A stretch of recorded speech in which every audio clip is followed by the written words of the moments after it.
जौहर, जौहर word था ना, जौहर। जौहर का क्या अर्थ होता है समझिएगा आप लोग।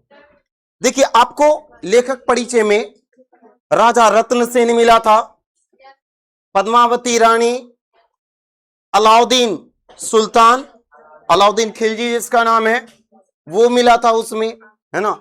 इन सारे लोगों का जिक्र था। तीन व्यक्ति मुख्य रूप से त्रिकोण के रूप में देखने को मिलता था। ये राजा रत्न सेन, अलाउद्दीन सुल्तान, अलाउद्दीन खिलजी जिसको बोलते हैं, अब पद्मावती। इससे त्रिकोण पूरा होता है। अब ध्यान से सुनिएगा, पूरा का पूरा पद्मावत में ये जो मलिक मोहम्मद जायसी जी जो हैं, जो लिखे हैं, जो रचना उन्होंने लिखा है पद्यात्मक रूप में, उसके बारे में आप जानिए। कौन था राजा रत्न सेन, कौन थी पद्मावती रानी, और कौन था राघव चेतन, उसकी पूरी कहानी थोड़ा समझिए। अब पूरी कहानी जिस पर आधारित किया गया है, पद्म के रूप बोल सकते कि पद के रूप में आपका पूरा पद्मावत लिखा गया है, उस कहानी को आप समझिएगा, बड़े गौर से आप समझते चलिए। देखिए, पद्मावती जो थी कौन थी, नहीं थी, राघव चेतन कौन था, इसके बारे में थोड़ा जानिएगा। देखिए, ये जो आप ध्यान में रखिएगा, एक राज था जिसका नाम था चित्तौड़। चित्तौड़ राजस्थान में एक, कह लीजिए, बड़ा ही फेमस जगह है ना। चित्तौड़, चित्तौड़ का किला अपने में भाई साहब ना बड़ा फेमस रहा है ना। बड़ा मजबूत किला में वो जाना जाता है, गिना जाता है। देखिए, एक चित्तौड़, चित्तौड़ का ही राजा था जिसका नाम था रतन सेन। मुंह बंद अब। रतन सेन, रतन सेन नाम का राजा था, जो कहां का था, चित्तौड़ का था। ठीक है, अच्छा सुनिएगा, इसके पास एक तोता आता है, तोता आता है। जिस तोता का नाम था, बड़ा बुद्धिमान तोता था, बुद्धिमान तोता था, जिसका नाम था हीरामन। हीरामन नाम का बुद्धिमान तोता है, जो इसके पास आता है और इसको बोलता है कि, है ना, चित्तौड़ नरेश, राजा रतन सेन, आपको पता है कि सिंहल द्वीप में, श्रीलंका में एक सिंहल द्वीप है, वहां पर एक खूबसूरत सुंदर राजकुमारी रहा करती है, जिसका नाम पद्मावती है ना।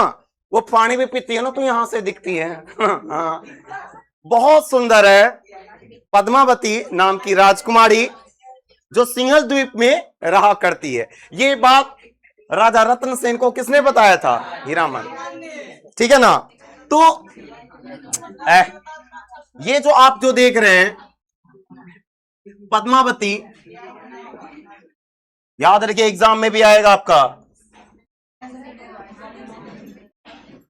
ये पद्मावती राजकुमारी है। मलिक मोहम्मद जायसी जी के पद्मावत में जो चीजों का विवरण है, जिस प्रकार से मैं उसी प्रकार से सुना रहा हूं, ठीक है ना। ये राजकुमारी है पद्मावती। ये जो पद्मावती जो राजकुमारी है, ये सिंहल द्वीप की है। कहां की है, श्रीलंका की जो द्वीप है, वो किस नाम से जाना जाता है, सिंहल द्वीप की राजकुमारी है। ठीक है साहब, राजकुमारी है, दैट मीन्स इसके पिता राजा राजा होंगी, इसकी माता रानी होगी।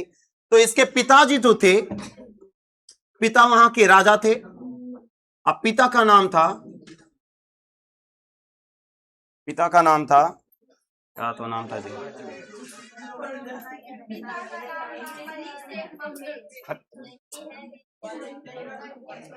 शांत हो जाइए ना आप लोग जी। गंधर्व सेन इसके पिताजी का नाम था।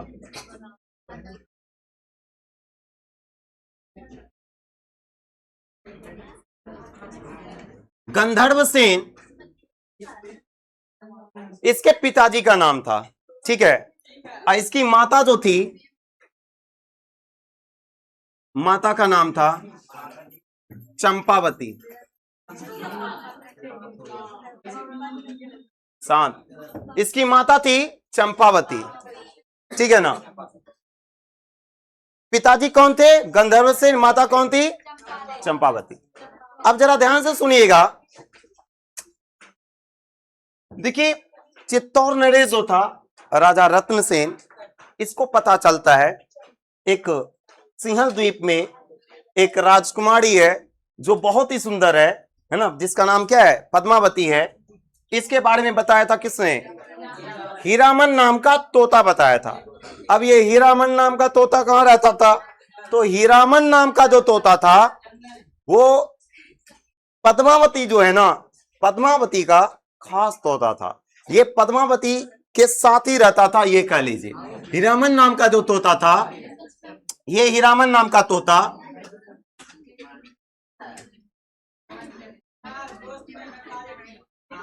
शांत रहिएगा, पहले एकदम शांत। हीरामन नाम का जो तोता था ये पद्मावती के साथ ही रहता था, कह लीजिए, है ना। जैसे देखते हैं कि आप लोग जानवर वगैरह को पाला करते, वैसे तोता पद्मावती के प्रिय था, ये कह लीजिए, है ना।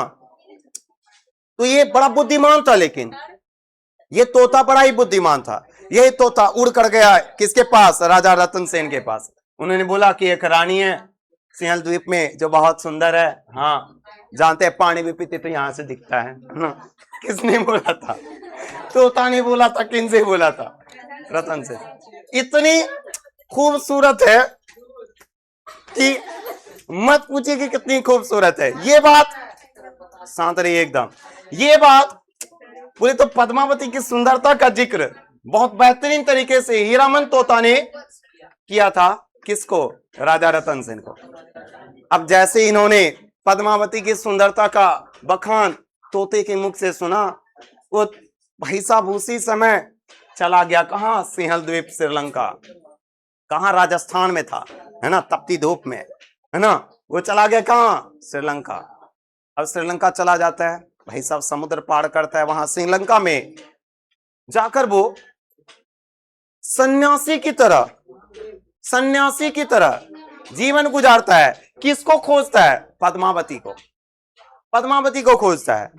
आप जानते हैं वहां कई वर्षों तक बातचीत नहीं कीजिए, वहां कई वर्षों तक ये राजा रतन सेन सन्यासी के भेष में रहता है, तपस्या करता है, इधर उधर ढूंढता रहता है पद्मावती को, पता लगाता रहता है। एक दिन उसको, है ना, एक दिन उस राजा रतन सेन की मुलाकात गंधर्व सेन से हो जाता है। बोले तो पद्मावती के पिता गंधर्व सेन से हो जाता है। तो गंधर्व सेन को इस बात का पता लग जाता है कि ये कोई ब्रह्मचारी नहीं है, कोई ब्रह्मचारी नहीं है, बल्कि ये राजा चित्तौड़ का नरेश है ना, चित्तौड़ का नरेश है, ये चित्तौड़ का राजा है। सिंहल द्वीप, श्रीलंका देखते एकदम छोटा सा एक द्वीप है केवल, और ये देख लीजिए चित्तौड़ बहुत बड़ा एरिया पर शासन करता था। कौन? भाई साहब राजा रतन सेन। जब राजा गंधर्व सेन जो था यहां का, कहां का? सिंहल द्वीप का, रतन सेन से मिलता है तो उनसे पूछता है कि आपका, वो पूछते हैं उनसे कि आपको यहां आना कैसे हुआ? बोले एक परेशानी में है ना। बोले कौन सी परेशानी है? आप कहां? चित्तौड़ नरेश। आप कौन सी परेशानी में है? चित्तौड़ नरेश को कौन सा परेशानी हो सकता है जो यहां श्रीलंका यहां खींच कर लेकर आ सकता है? बोला कर राजा साहब, परेशानी तो आपके घर में ही है ना। उन्होंने जब इस बात को बताया पद्मावती के बारे में, मैं पद्मावती को खोजते खोजते यहां तक आ गया। तो भाई साहब कौन ऐसा पिता होगा जो, कह लीजिए कि इसका पिता एक केवल द्वीप पर शासन करता था, और यह चित्तौड़ नरेश भाई साहब बहुत बड़ा एरिया, भारत के एरिया पर शासन करता था। कौन अपनी बेटी का विवाह इनसे नहीं कराना चाहेंगे? ठीक है ना। तो राजा रतन सेन, शांत हो जाइए, तो राजा रतन सेन का विवाह करा देते हैं कौन? गंधर्व सेन। किससे? पद्मावती के साथ, जिसको वो ढूंढते हुए आया था। तो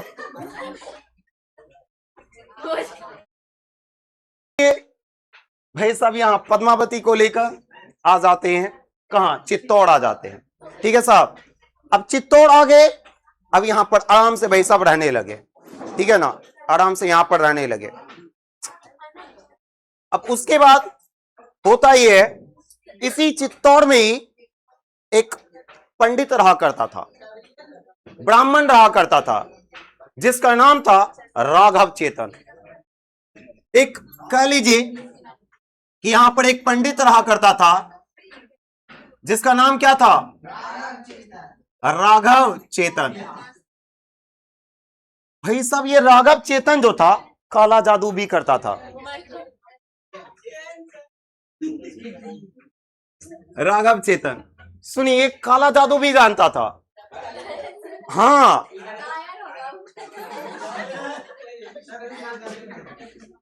देखिए शांत रहे, ये काला जादू भी जानता था। बस समझ में आ रहा ना, मतलब किसी का ब्रेन वॉश करना, तंत्र मंत्र वाला विद्या है ना, इस प्रकार की चीजें भी ये किया करता था। समझ में आ रहा ना, कौन, राघव चेतन। लेकिन इस बात की जानकारी राजा को नहीं थी, इसी के राजमहल में रहा करता था, है ना। अब पूरा राजमहल जानता था पद्मावत जो है, पद्मावती जो है बहुत सुंदर है ना, बहुत सुंदर है, पूरा सब जानता था, है ना। राघव चेतन को भी लगा, और याद रखिएगा राघव चेतन को भी लगा, वो व्याकुल था, पद्मावती कितनी है ना सुंदर है, वो देखने के विचार से ये है ना, एक दिन जो है भाई साहब वो है ना पद्मावती को बोले जी कि देखिए वो कुलगुरु था, ये कह लीजिए कि इसका रतन सेन का भी गुरु था वो, कौन, राघव चेतन। समझ में आ रहा ना, लेकिन वो कितना सुंदर है ये कभी देखा नहीं था। और याद रखिए पद्मावती का चेहरा कोई नहीं देखा था, केवल राजा रतन सेन ही जानते थे। अब वो घर में ही रहती थी, समझ में आ रहा, राजमहल में ही रहा करती थी। राघव चेतन वो पद्मावती का चेहरा नहीं देखे थे, है ना, तो वो है ना बड़ा व्याकुल था।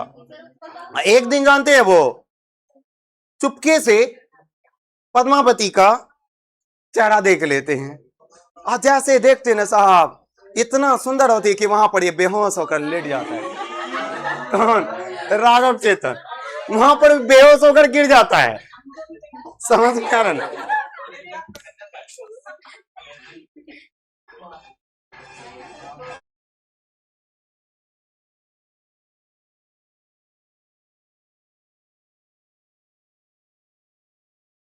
राघव चेतन चुपके से जब पद्मावती को देखता है तो भाई साहब बेहोश होकर वहीं गिर पड़ता है। इस बात का जानकारी लग गया राजा को, राजा रतन सेन को, कि पद्मावती रानी है भाई साहब, है ना। भाई साहब उन्होंने शकल देखा है उनकी, समझ में आ रहा है। और तो और चुपके से उन्होंने रानी को देखने का प्रयास किया है ना, समझ में आ रहा है ना, ये एक अपराध किया है उन्होंने।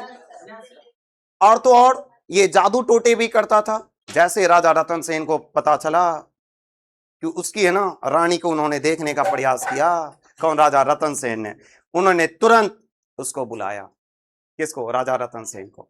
समझ में आ रहा ना, और राजा रतन सेन ने तुरंत उसको राघव चेतन को बुलवाया।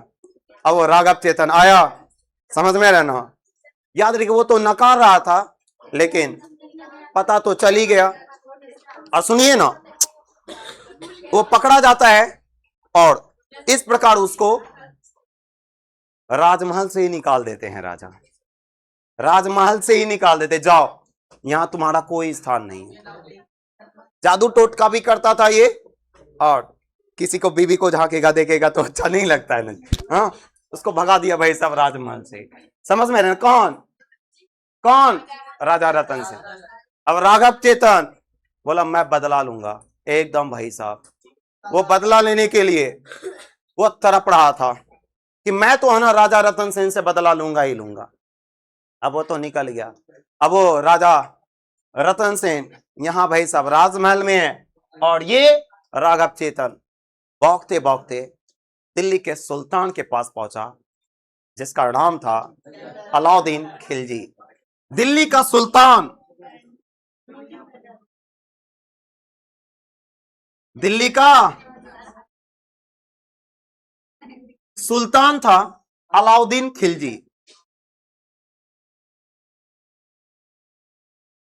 अलाउद्दीन खिलजी। अलाउद्दीन खिलजी के पास पहुंचता है कौन? राघव चेतन। अलाउद्दीन खिलजी के बारे में बता दूं, एक नंबर का पापी था, एक नंबर का लुटेरा था। समझ में आ रहा ना? दिल्ली पर उस समय, देखिए मैं 1303 ईस्वी की घटना का जिक्र कर रहा हूं, 1303 ईस्वी की घटना का जिक्र कर रहा हूं। समझ में आ रहा ना? 1303 ईस्वी की घटना है ये। पद्मावती वाली घटना जो है 1303 ईस्वी की है ना? 1303 ईस्वी में घटना घटित हुई है और 1540 ईस्वी में ये मलिक मोहम्मद जैसी ने पद्मावत रचना लिखा हुआ है। 1540 ईस्वी में, ये बुक में आपका नहीं दिया हुआ है, सुनिए आप ध्यान से। तो ये जो राघव चेतन है ये चला जाता है किसके पास? अलाउद्दीन खिलजी के पास। समझ में है ना? अब ब्राह्मण लोगों की इज्जत साफ साफ जगह होती है ना? अलाउद्दीन खिलजी के पास जाता है, बोलते हैं ब्राह्मण देव आप पीछे क्यों बैठे हो, आगे बैठिए ना। ब्राह्मण लोग आगे बैठे, आइए। इज्जत के साथ उसको आगे बिठाया। उन्हें अलाउद्दीन खिलजी ने उनसे पूछा कि ब्राह्मण देव कैसे हो आप? उन्होंने बोला बहुत बढ़िया है। अलाउद्दीन खिलजी से पूछता है, खिलजी साहब आप कैसे हो? मतलब मजे में एकदम, मजे में। मजे में तो वो है रतन सेन। समझ में आ रहा? हाँ, मजे में तो वो है रतन सेन, है ना? अब इसकी बात जब वो सुनते हैं, कौन? अलाउद्दीन खिलजी बोलता है ये मजे में है, ये क्या मतलब क्या है आपका? तो वो सारी बात बता देता है किसको? दिल्ली के सुल्तान अलाउद्दीन खिलजी को। वो बोलता है कि देखिए एक राजकुमारी है, राजकुमारी नहीं, एक पद्मावती है जो धरती की सबसे खूबसूरत महिला है ना? ये कौन बता देते हैं? राघव चेतन। किसको? अलाउद्दीन खिलजी को। समझ में रहना? पद्मावती की सुंदरता का जिक्र, बोले पृथ्वी पर सबसे सुंदर महिला अगर कोई है तो पद्मावती है ना?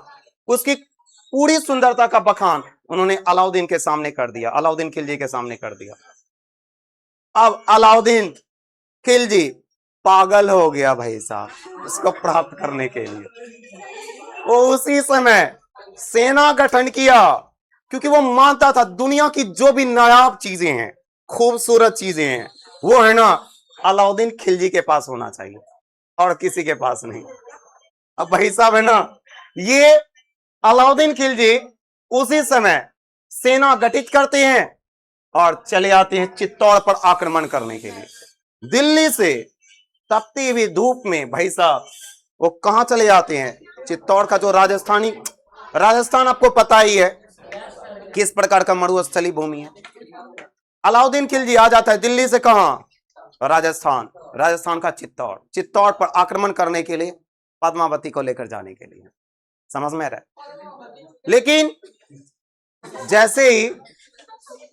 जैसे ही चित्तौड़ आता है ना, उन्होंने देखता है भाई साहब चित्तौड़ का जो दीवार जो है, किला जो है ना, वो अभेद्य जैसा है। यमराज भी उस किले को भेद नहीं सकता, ऐसा मजबूत किला बनाया गया था।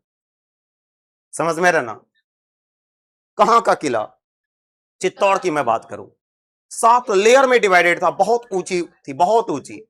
आप उसको है ना कह लीजिए कि जो उस समय जो आप लोग देखते हैं कि गोले वगैरह से जो तोड़ने का प्रयास करते हैं, है ना, किला वगैरह को, उससे भी कुछ नहीं होता। 7 दीवारें थी उसमें, पूरी तरह से अभेद्य जैसा था, कोई भेदन नहीं कर सकता था उस किला का। बहुत मजबूत दीवारें थी, बहुत ऊंची दीवारें थी। अभी भी जाकर आप देख सकते हो उसको। समझ में आ रहा है ना? सुनिए, तो अब जो है ना, वो जब जाता है उनको लगता है कि किला को भेद नहीं सकते, और जाकर ना पूरी तरह से चित्तौड़ को पूरी तरह से घेर लेता है। लाखों की संख्या में सैनिक लेकर जाता है, वो पूरी तरह से चित्तौड़ को घेर लेता है और तपती हुई धूप में वो डेरा डाल देता है। अब तो युद्ध करेंगे ही करेंगे। लेकिन वो देख लेता है, इन चीजों को भांप लेता है कि चित्तौड़ का किला टूटने वाला है नहीं। समझ में रहना? और रेगिस्तान वगैरह में तपती धूप में ठहरना सही भी नहीं है। समझ में रहना? लेकिन पद्मावती को प्राप्त भी करना है, कैसे होगा? तब उन्होंने एक चाल चली। उन्होंने बोला, पहले तो उन्होंने बोला, डराया उसको, रतन सेन को, कि पद्मावती को दे दो, मैं यहां से चला जाऊंगा। बोला कोई वस्तु थोड़ी है, आधा तुम बांट लो आधा हम बांट लेते हैं, वस्तु थोड़ी है पद्मावती कोई, है ना साहब। विवाह कर लेकर आए, 7 फेरे लिए हैं उनके साथ, ऐसे थोड़ी ले जाने दे देंगे, है ना। अब जो है ना साहब, ये जो था अलाउद्दीन खिलजी, बोला ऐसे तो नहीं हुआ, इसका किला भी नहीं तोड़ सकते भाई साहब, ये पद्मावती को देगा भी नहीं, डरेगा नहीं, डरता भी नहीं है, वो खुद एक राजपूत था भाई साहब। कौन? ये चित्तौड़ जो नरेश था, रतन सेन। तो उन्होंने एक चाल चली, बोला क्या, ठीक है,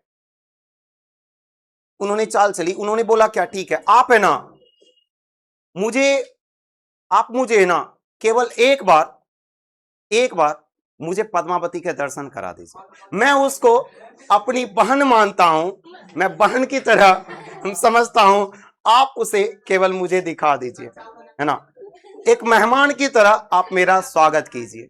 समझ में आ रहा है ना, क्या मेरा मेहमान की तरह स्वागत नहीं, मेरी बहन जैसी है, मैं केवल उसे एक बार मैं देखना चाहता हूं, उसके बाद वापस चला जाऊंगा, आपको प्रॉमिस करता हूं, मैं अटैक नहीं करूंगा, मैं एक भी योद्धा को नहीं मारूंगा, मैं सीधा इतनी जो लाखों की संख्या में जो सैनिक लेकर आया हूं सब लेकर चला जाऊंगा।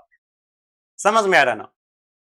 तो राजा रतन सेन को भी लगा, और सभी मंत्री लोग भी बोले सब, कि अगर बिना युद्ध लड़े अगर कोई कार्य हो सकता है, ये चीजें संकट ये टल सकता है, तो बहुत अच्छी बात है, क्योंकि उसके राजमहल में सैनिक भी उतना नहीं था।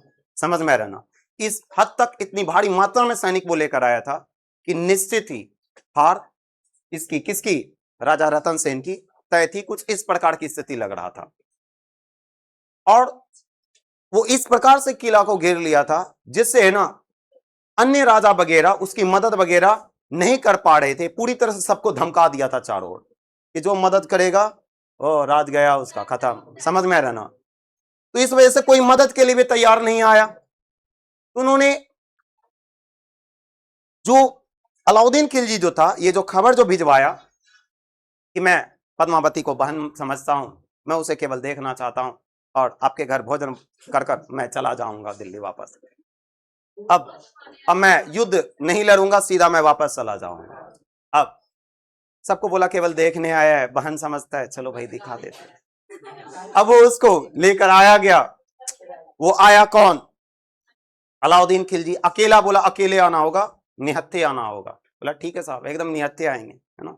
समझ में आ रहा, खाली हाथ, है ना, खाली हाथ वो गया। तो तलवार लेकर उसके बाद है ना वहां पर सौंप दिया कि आप बोले थे कि निहत्थे आने के लिए, ये लीजिए। अब भोजन वगैरह कराया गया, चेस खेला दोनों, है ना। कौन? राजा रतन सेन और अलाउद्दीन खिलजी, है ना, राजमहल में ही। अब बोला पद्मावती को दिखा दीजिए, है ना, पद्मावती को दिखा दीजिए। तो सुनिए, पद्मावती को कहा गया कि पद्मावती को देखिए, पद्मावती भी कही कि मैं सीधे सीधे तो उसको नहीं अपना चेहरा दिखाने वाली हूं। अगर वो देखना ही चाहता है ना मुझे, तो एक ही रास्ता है। वो रास्ता ये है कि जहां वो भोजन कर रहा है वहां सामने दर्पण लगा दिया गया, है ना, दर्पण लगा गया। बोले दर्पण बोले तो आईना लगा दिया गया। अब वहां उसके जस्ट सामने तालाब था, तालाब। पद्मावती कैसे उसका पिक्चर वो देख पाते? पद्मावती वो जो तालाब जो था, तालाब का पिक्चर वहां पर बन पा रहा था।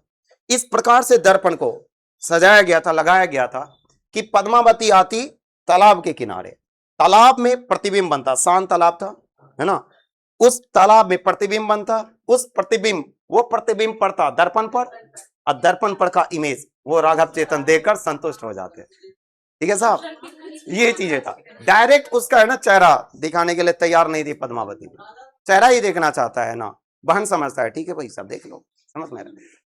वो इस प्रकार से उसे चेहरा दिखाया गया। भाई साहब जैसे उन्होंने है ना पानी में बना हुआ इमेज जब दर्पण पर पड़ा, जब उस दर्पण पर देखा पद्मावती का चेहरा, और ज्यादा पागल हो गया वो एकदम। उसके मन में नहीं, खाना तो वो छोड़ दिया उन्होंने, उसके मन में ना खुरापात चल रहा था जगीरा की तरह, है ना। अब जानते हैं वो बोला ठीक है, दोस्ती तो आपने बहुत बढ़िया निभाया है, मैं भी आपको दोस्ती पर कभी आमंत्रित करूंगा, ठीक है आइएगा। उन्होंने बोला रतन सेन ने, ठीक है जरूर आऊंगा। अब वो गया छोड़ने के लिए। आप लोग जानते हैं कुटुंब वगैरह जो भी होते हैं बाहर जाते हैं छोड़ने के लिए। राजा रतन सेन गए छोड़ने के लिए बाहर। भाई साहब जगीरा की तरह उसका धोखा दे दिया, उसको पकड़ कर लेकर चला गया, उसको गिरफ्तार कर। कौन? अलाउद्दीन खिलजी। जगीरा की तरह राजा रतन सेन को वो बाहर गया ना किला से छोड़ने के लिए, उसको उधर से ही पकड़ कर लेकर भाग गया उसको राजा रतन सेन। बोला राजा को लेकर आते हैं, रानी दौड़ी दौड़ी चली आएगी। समझ में आ रहा है ना? अब वो राजा को ले जाकर ना पकड़ कर है ना दिल्ली लेकर चला गया। दिल्ली लेकर चला गया राजा रतन सेन को। दिल्ली में जाकर जेल में बंद कर दिया। किसको? रतन सेन को। अलाउद्दीन खिलजी इसको दोस्त के नाम पर छुड़ा भोग दिया, भाई साहब लेकर भाग गया वो। किसको? राजा रतन सेन। पद्मावती रानी अभी भी चित्तौड़ में ही है। अब बोला क्या, अब इस राजा रतन सेन को छुड़ाने के लिए पद्मावती जरूर आएगी। समझ में आ रहा है ना? और उन्होंने कहा जब तक पद्मावती नहीं आएगी तब तक राजा रतन सेन को छोड़ूंगा भी नहीं। अब यहां भी सब लोग बड़े व्याकुल थे राजा रतन सेन को लेकर। उन्होंने तो धोखे से भाई साहब उसको लेकर उठा लिया था। तो उसके बाद होता तो है ना कि एक खबर भिजवाया जाता है यहां से। पद्मावती जो थी ना, सुंदर तो थी, चालाक भी उतनी ही थी, बुद्धिमान भी उतनी ही थी पद्मावती, और एक युद्ध भी कह लीजिए कि शस्त्रबाजी में भी बहुत बेहतरीन थी वो। कौन? पद्मावती। अब होता ही है पद्मावती अपना दिमाग लगाना शुरू करती है। दिमाग लगाने के लिए वो क्या करती है, उनको पता चल जाता है पद्मावती को कि राघव चेतन ही का ही सारा किया धरा है, यही गया था बोलने के लिए। उसी के कारण यहां अलाउद्दीन खिलजी आया, यानी कि सबसे बड़ा दुश्मन कौन? राघव चेतन। उन्होंने पद्मावती ने बोला ठीक है मैं जाऊंगी वहां पर, लेकिन याद रखिएगा जब तक राघव चेतन जो है उसका सर चित्तौड़ नहीं आएगा, उसका सिर चित्तौड़ नहीं आएगा, तब तक है ना यहां से पद्मावती जाएगी नहीं। यहां से पद्मावती जाएगी नहीं, और जाएगी भी ना तो अपने हजारों दासियों के साथ जाएगी। दासियां उसकी नौकरनी के साथ जाएगी वो, और डोली में जाएगी। समझ में आ रहा है? और उसे पहुंचाने के लिए जो भी सैनिक जाएंगे, लेकिन वो हजारों दासियों के साथ वो जाएगी, क्योंकि उसकी सेवा के लिए जाएंगे, पद्मावती की सेवा के लिए जाएंगे, है ना। अलाउद्दीन को क्या बोला, शर्त रखा पद्मावती ने, ठीक है मैं जाऊंगी वहां पर, लेकिन पहली बात याद रखिए मैं जाऊंगी तो मेरे साथ साथ मैं अकेली नहीं जाऊंगी, मेरी दासियां भी हजारों की संख्या में वहां जाएगी। और दूसरी बात, जब तक राघव चेतन का सिर यहां पर चित्तौड़ नहीं आएगा, है ना, तब तक यहां से डोली भी नहीं उठेगी। हाँ, कटा हुआ सिर। और अलाउद्दीन खिलजी का सबसे करीबी व्यक्ति हुआ करता था, कह लीजिए कि बीवी की तरह करीब, बीवी से भी करीब अलाउद्दीन खिलजी का अगर कोई था तो उसका नाम था मलिक कफूर। क्या नाम था? मलिक कफूर।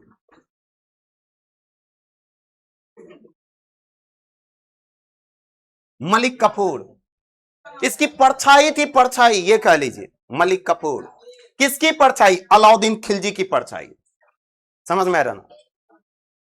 जैसे ये पत्र अलाउद्दीन खिलजी के पास पहुंचता है, वहां पर ये राघव चेतन होता है, और वो पत्र राघव चेतन ही पढ़ रहा था, है ना। वो तो लग रहा था भाई साहब, है ना, उसको पढ़ रहा था, उनको लग रहा था ये तो हो ही नहीं सकता, हमारी वजह से ही राजा वहां तक पहुंचा है, हमें तो मार ही नहीं सकते भाई साहब। अलाउद्दीन खिलजी ने बोला मलिक कफूर, भाई साहब खत्म, राघव चेतन खत्म। उसका सिर जो है भिजवाया जाता है कहां?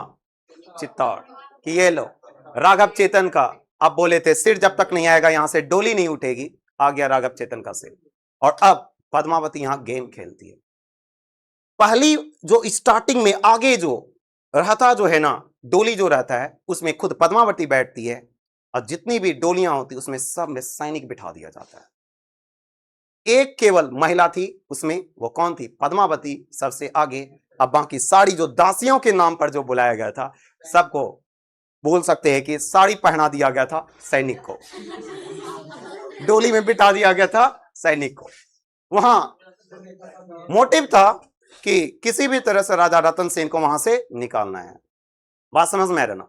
और इसी राजा रतन सेन का कह लीजिए कि चचेरा भाई था, एक व्यक्ति था उसमें, ये माफ कीजिएगा पद्मावती का भाई था जिसका नाम था गौड़ा, और इसका भतीजा था, ये पद्मावती का भाई है ये भाई, और एक इसका ही भतीजा था बादल, जिसका नाम था भतीजा था बादल, बहुत वीर था बादल, किशोरावस्था में ही था। ये गौरा जो था उनका भाई था, समझ में रहना। बोला आज राखी का कर्ज उतारने का समय आ गया है ना।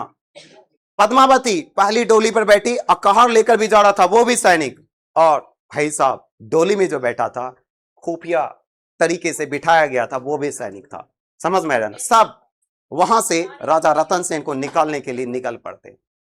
अब उस समय को चुना गया कि जिस समय वो लोग मोहम्मदन थे ना, नमाज पढ़ा करते थे, बोला जिस समय सब नमाज पढ़ रहा होगा ना, इस समय हम लोग निकलेंगे, कि वहां पहुंचते पहुंचते वो समय होगा जिस समय सब सैनिक नमाज पढ़ रहे होंगे, उसी समय हम वहां इंटर करेंगे। शांत रहिएगा।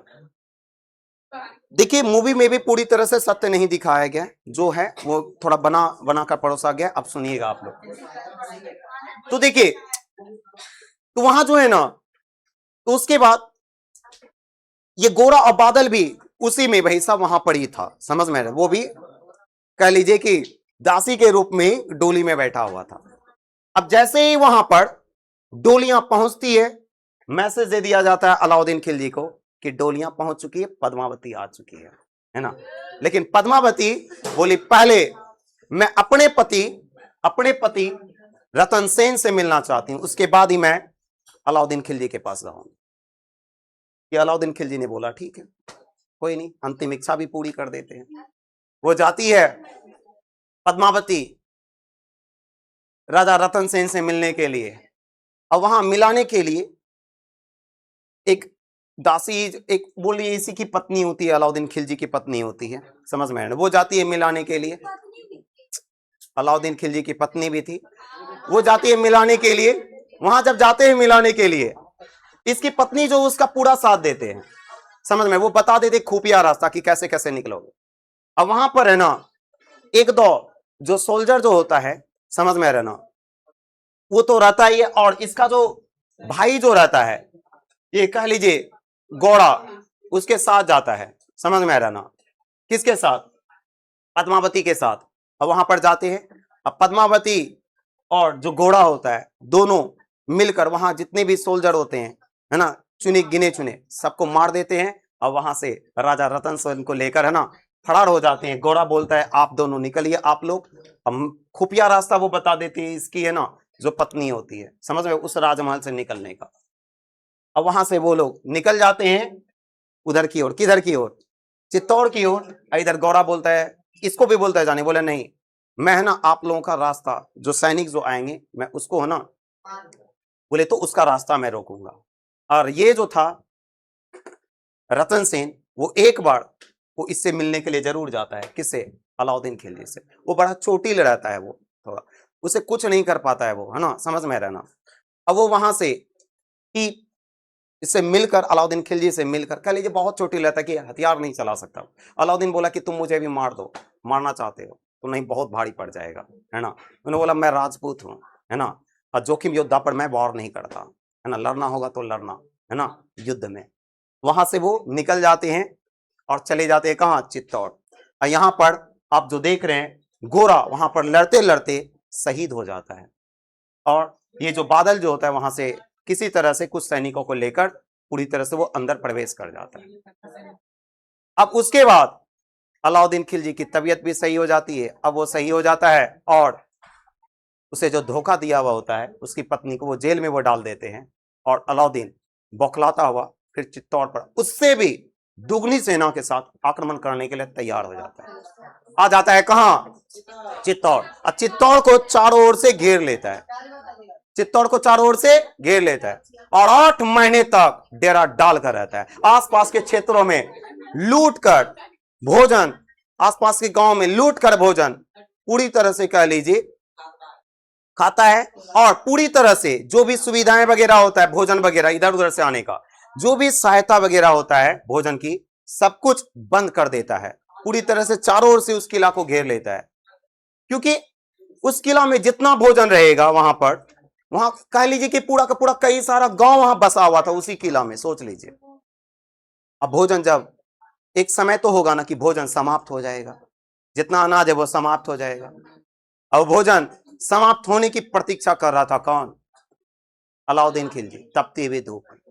अब एक समय आ जाता है जब उन्होंने पूरी तरह से वहां के जो सैनिक थे वो केसरिया करने का प्रयास किया, और जो रानी जो थी वहां की जितनी भी महिलाएं थी जोहड़ करने का प्रयास किया। केसरिया और जोहड़, ये जो है ना वर्ड है, इसको बाबू ध्यान से समझिएगा। केसरिया और जोहड़, केसरिया और जोहड़। देखिए केसरिया जो करते हैं वो सैनिक लोग करते हैं, पुरुष लोग करते हैं। हाँ, केसरिया कपड़ा पहनकर अब या तो मरेंगे या तो उसको शत्रु को खत्म ही कर देंगे, क्योंकि अब ऐसे भी बैठे रहने से कुछ नहीं होगा। किला को पूरी तरह से घेर लिया था, समझ में रहना। 8 महीने तक सोचिए, तकरीबन 8 महीने तक वो पूरी तरह से घेर कर रहा, वो समझ में रहा। और महिलाएं जो थी उन्होंने फैसला ले लिया कि अगर सारे सैनिक किसी प्रकार से क्षति हो जाती है, हमारा राज संकट में आ जाता है, तो ये उन लोगों ने जोहड़ करने का प्रयास किया कि सभी के सभी जितनी भी नारियां हैं सब के सब खुद को आग लगा लेंगे, अग्नि देवता को समर्पित कर देंगे।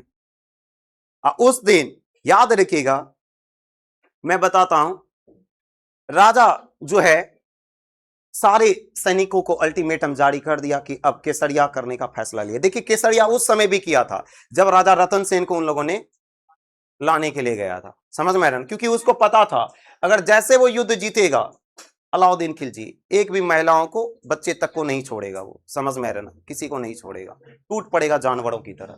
इसलिए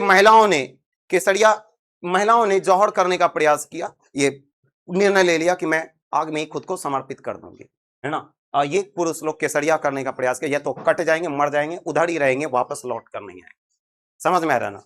इस प्रकार से युद्ध शुरू हो जाता है। युद्ध जब शुरू हो जाता है तो ये जो रतन सेन होता है वो अकेला जाता है किसके पास?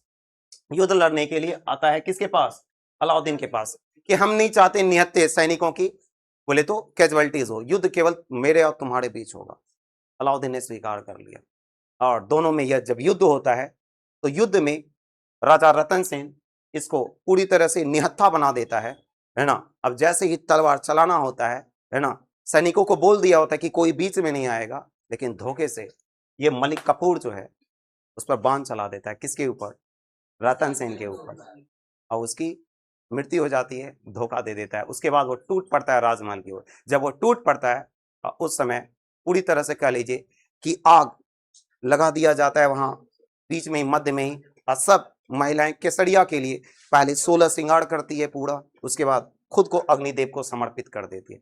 जब अलाउद्दीन खिलजी जब जाता है वहां तो देखता है वहां कुछ नहीं, केवल और केवल राख मिला है, जिसके लिए उन्होंने युद्ध जीता। युद्ध जीत कर भी युद्ध को नहीं जीत पाया, ये ऐसा उन्हें आभास हुआ अलाउद्दीन खिलजी को, समझ में? हाँ, यहां तक इस प्रकार से पद्मावती की स्टोरी द एंड होती है।